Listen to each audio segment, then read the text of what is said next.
Merci d'être avec nous sur AL24 News au sommaire de l'actualité de ce mercredi 15 juin.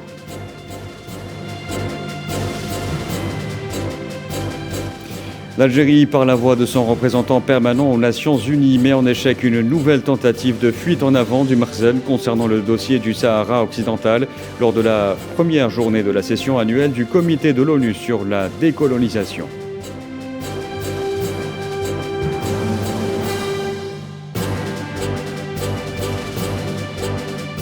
En Tunisie, pas d'avancée majeure dans les négociations gouvernement-UGTT. La puissante centrale syndicale maintient la grève générale dans la fonction publique prévue demain.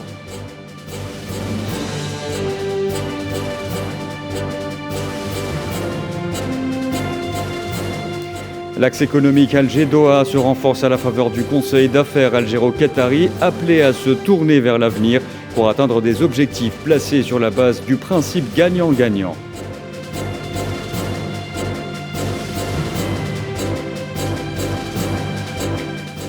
Le Qatar qui s'apprête à accueillir la prochaine Coupe du Monde de football. L'affiche officielle du Mondial 2022 a été dévoilée ce mercredi. Elle est réalisée pour la première fois par une femme, en l'occurrence l'artiste qatari Boutaïma Al-Mouftah.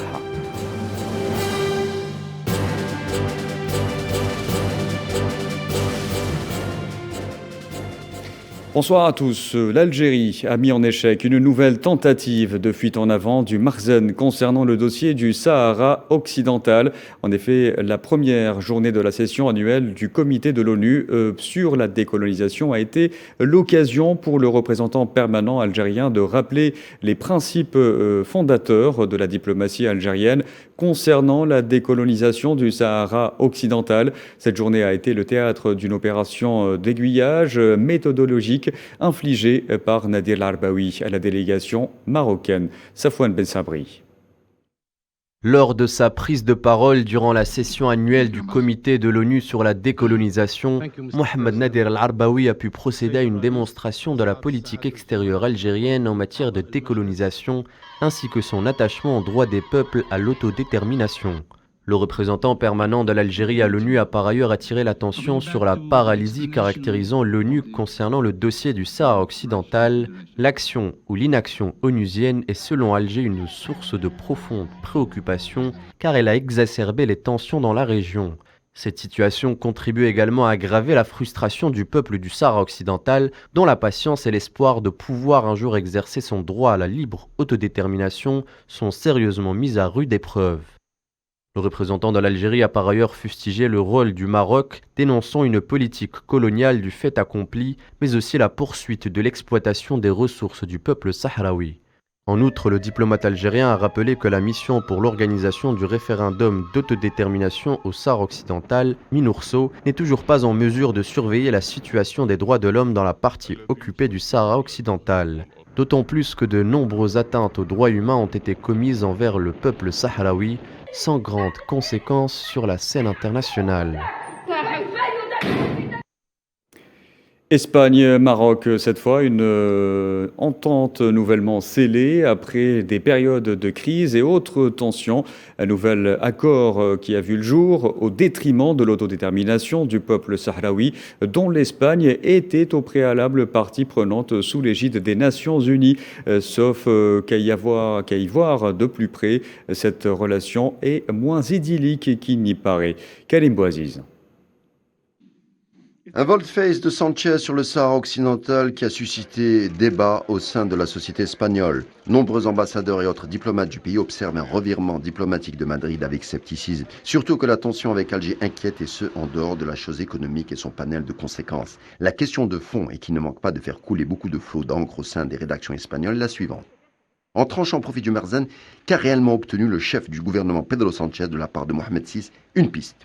Un ultimatum pèserait sur Rabat pour appliquer un accord datant du 14 mars de cette année et ce dans un délai très court, comme le vieil antagonisme entre les deux pays que représentent Ceuta et Melilla. De fait, les autorités marocaines sont tenues de reconnaître les eaux territoriales espagnoles à quelques nœuds marins des deux enclaves, ce que Rabat rechignerait à faire malgré son consentement. Il est question également du démantèlement de la pisciculture installée dans les eaux espagnoles de Chafarinas.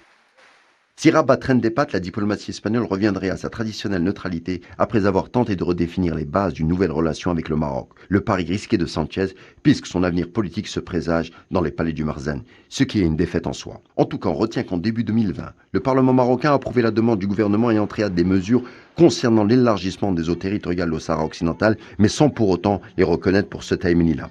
La question n'a même pas été portée au devant des parlementaires. Pourquoi ? Le Maroc renoncerait à ces territoires en échange du soutien conditionnel de l'Espagne pour sa feuille de route. Un faisceau d'indices plaiderait en tout cas pour cette thèse. Tel est le prix concédé par Sanchez pour renoncer à 47 ans de neutralité espagnole et remettre au calendrier grec l'autodétermination de l'ancienne colonie espagnole. Indiquons que d'autres sujets perturbent les deux pays comme le bras de fer autour de la possession du Monte Tropique revendiqué par les deux pays. Ce volcan sous-marin situé au sud-ouest de l'île d'El Hierro, véritable vivier en minerai. L'heure tourne pour Sanchez car au même moment, une instruction de l'association bancaire algérienne est en passe d'être mise en circulation et actionner en pratique la suspension des échanges avec l'Espagne.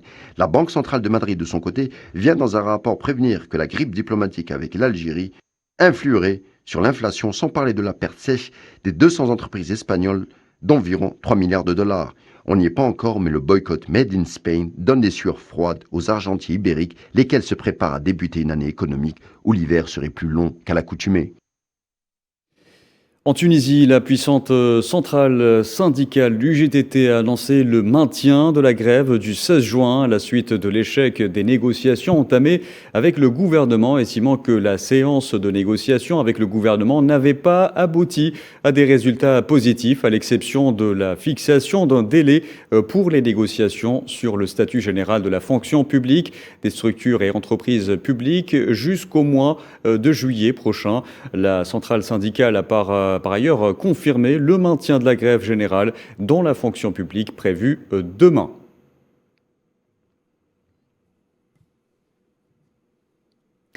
Et pour parler de cette grogne qui s'installe, le journaliste tunisien Karim Ben Saïd tentera de nous éclairer. Karim Ben Saïd, bonsoir.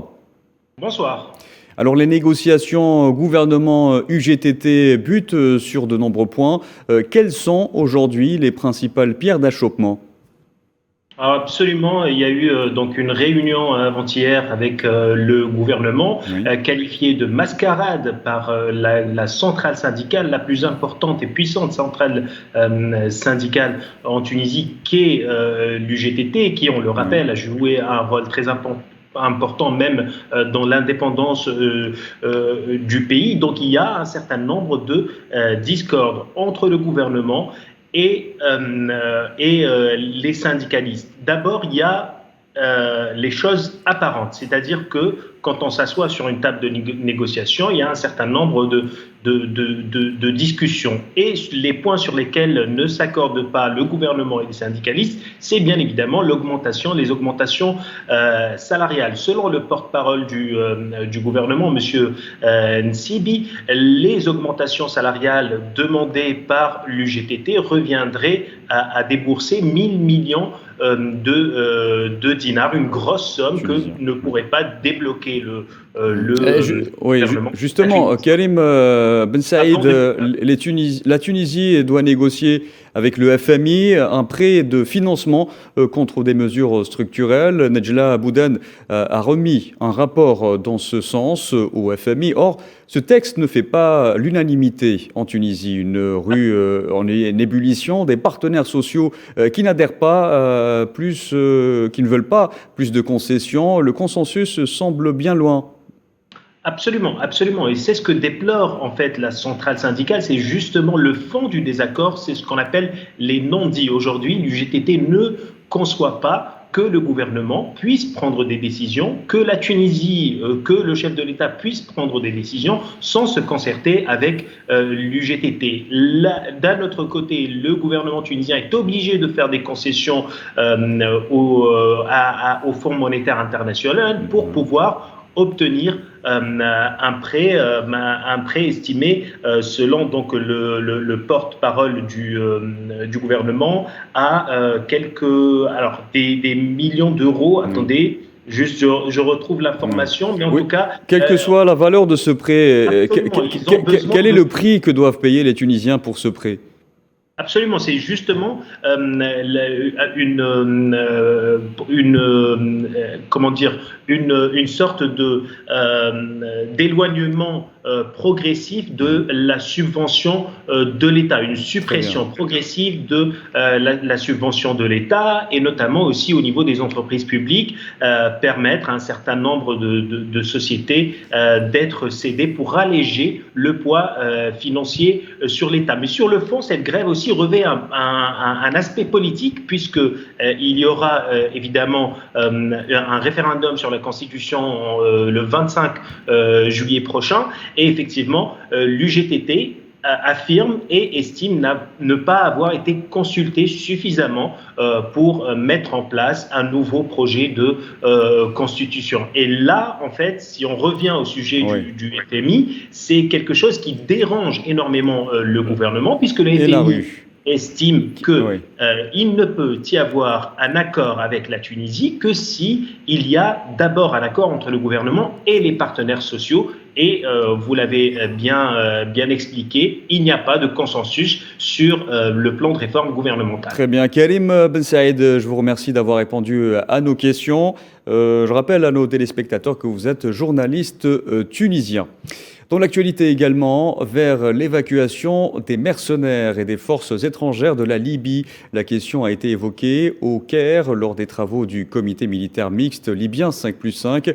Les réunions portent sur les termes de l'accord de cessez-le-feu, l'unification de l'institution militaire, la dissolution des milices, l'expulsion des mercenaires et la prévention contre de l'escalade et des affrontements entre milices. Les réunions de 3 jours du comité au Caire coïncide avec les réunions du comité du volet constitutionnel qui comprend des membres de la Chambre des représentants et du Conseil suprême de l'État en présence du chef de la mission de l'ONU et conseillère du secrétaire général de l'ONU sur la Libye, Stéphanie Williams.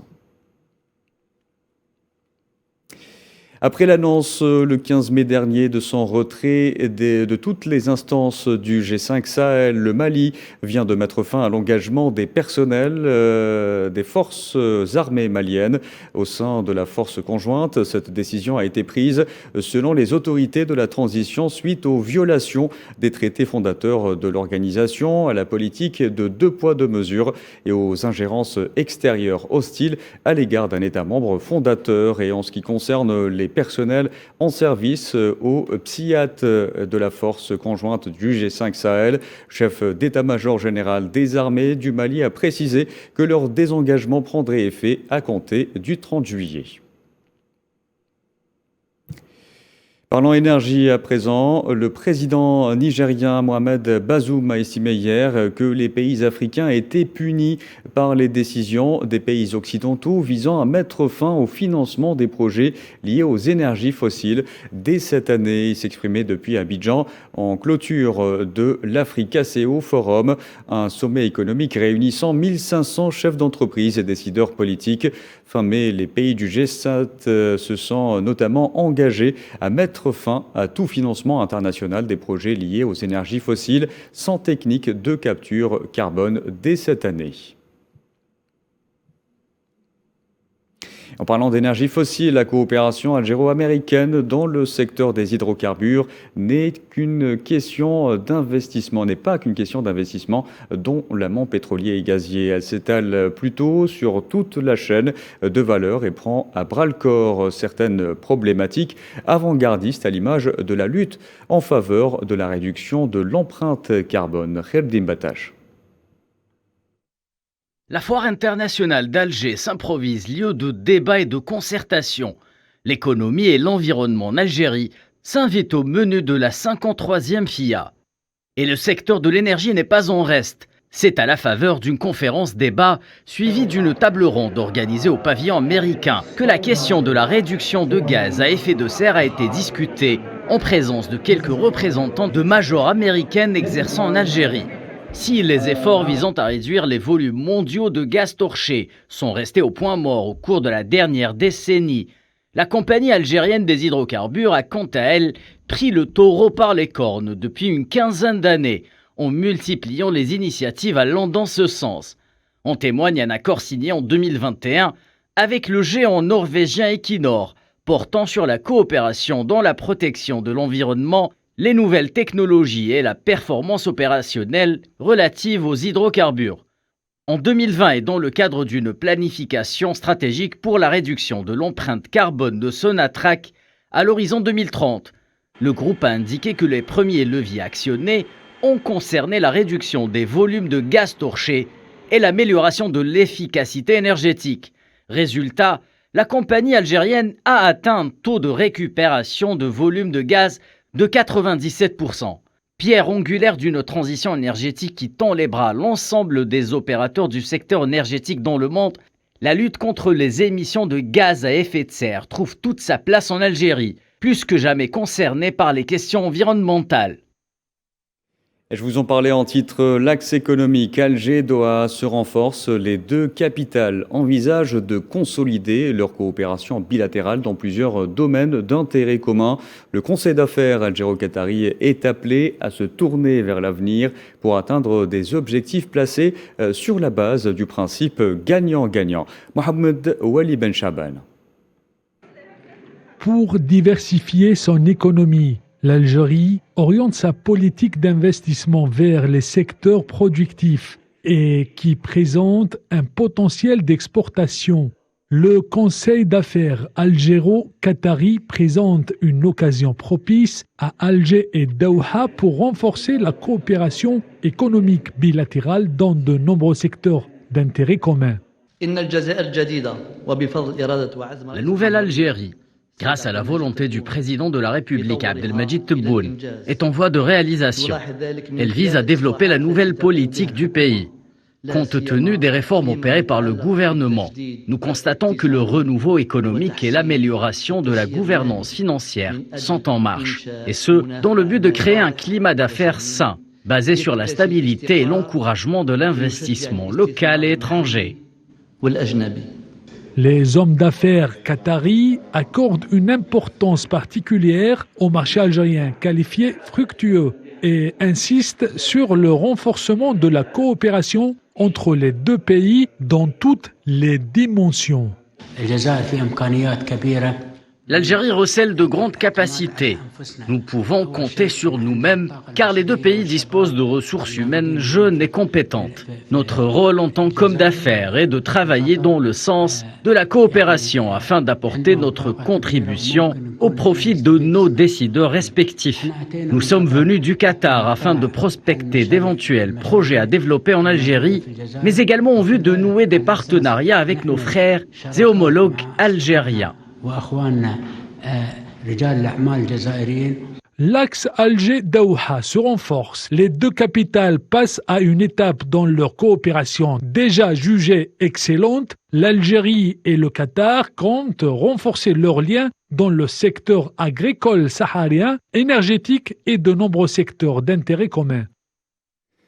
Le Qatar, où le président vénézuélien Nicolás Maduro a rencontré ce mercredi Cheikh Tamim Ben Hamed Al Thani, l'émir du Qatar, avec lequel il cherche à développer des relations dans le cadre d'une tournée régionale.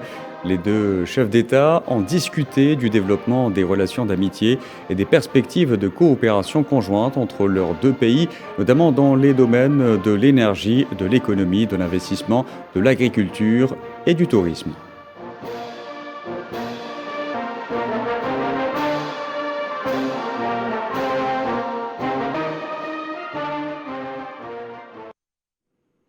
Toujours dans le chapitre coopération, l'Union européenne et l'Égypte ont signé ce mercredi un protocole d'accord pour approvisionner l'Europe en gaz naturel lors d'une visite au Caire de la présidente de la Commission européenne, Ursula von der Leyen, qui a rencontré pour la première fois le président Abdel Fattah al-Sisi.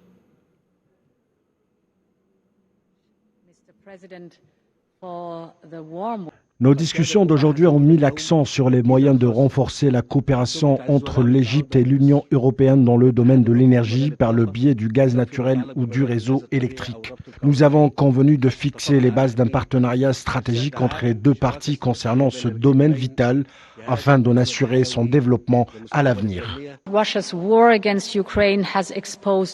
La guerre menée par la Russie en Ukraine a mis en évidence notre dépendance européenne aux énergies fossiles russes. Nous voulons y mettre un terme et nous diversifier vers des fournisseurs dignes de confiance. Et l'Égypte est un partenaire digne de confiance.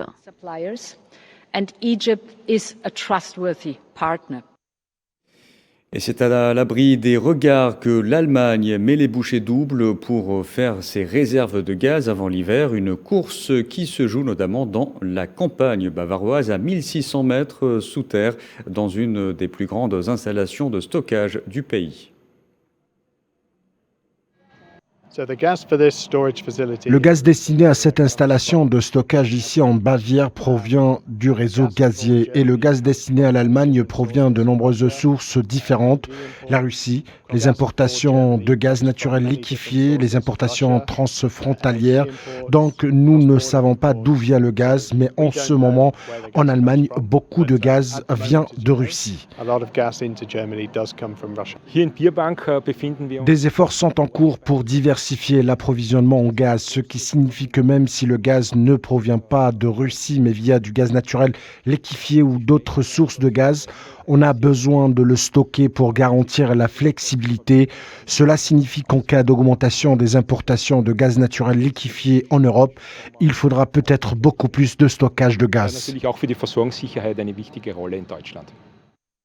Et cette course au gaz résulte notamment de l'instabilité du marché mondial provoquée par le conflit russo-ukrainien.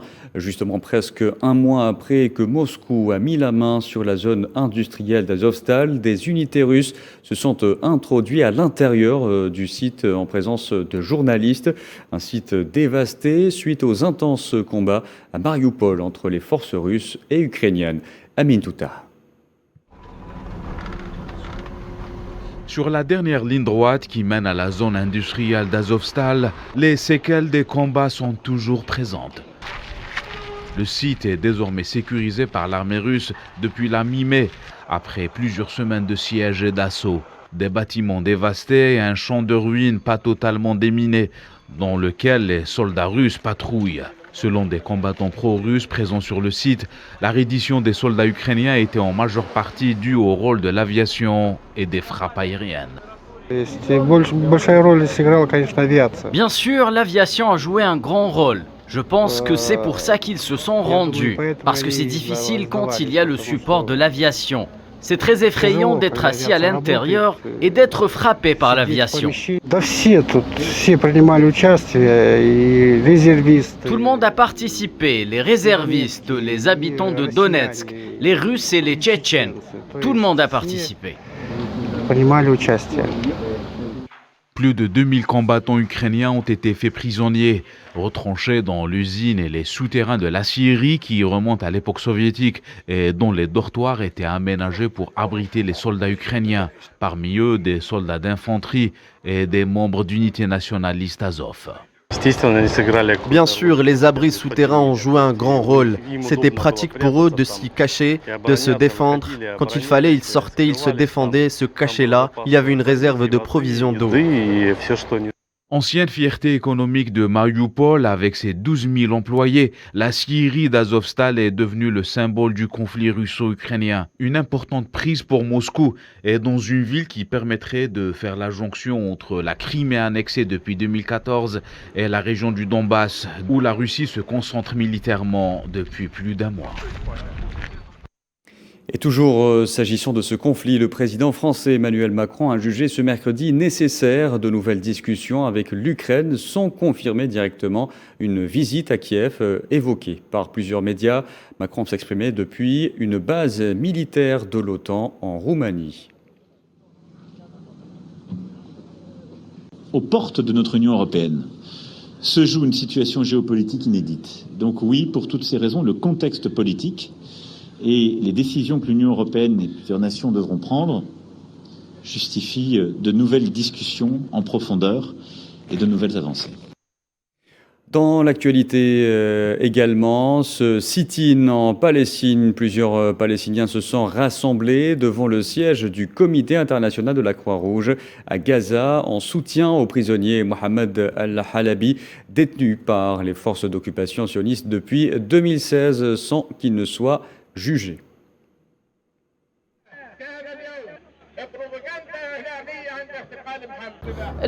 Aujourd'hui, notre message se rapporte à la session du tribunal numéro 170. Depuis 6 ans en prison, cette intervention vise à appeler les pays arabes, les institutions étrangères et les droits de l'homme à se tenir aux côtés de mon fils dans ce tribunal. Et j'espère qu'il rentrera chez lui innocent. Mohamed al-Halabi est assujetti à 170 procès. Et qu'est-ce que cela signifie pour nous? Ces 170 tortures, atermoiements et pression sur lui pour qu'il avoue n'importe quelle accusation. Il lui demande d'avouer n'importe quelle accusation, même si elle est ridicule. Nous sommes à la barre et le monde entier observe ce tribunal, de même pour les organisations des droits de l'homme et les institutions internationales qui observent ce tribunal. Je vous en parlais en titre, la Coupe du Monde au Qatar 2022 avance à grands pas. L'affiche officielle du mondial a été dévoilée ce mercredi, réalisée pour la première fois par une femme, l'artiste qatari Boutaïma Al-Muftah. Elle représente en noir et blanc la coiffe traditionnelle des hommes agités dans les airs en signe de célébration après un but, geste commun au Qatar et dans le monde arabe.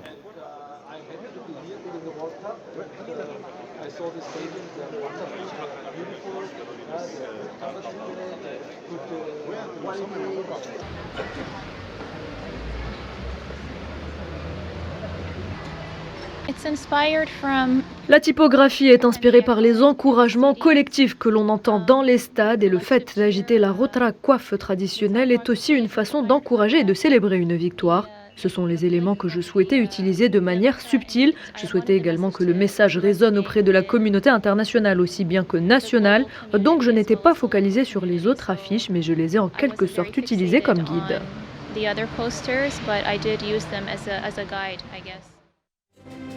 Et en parlant du mondial au Qatar, épilogue d'une campagne qualificative débutée en juin 2019, le Costa Rica a décroché le dernier des 32 billets pour le mondial 2022. Voilà, c'est la fin de ce journal. Merci à vous de l'avoir suivi. Restez sur Al 24 News. Excellente soirée.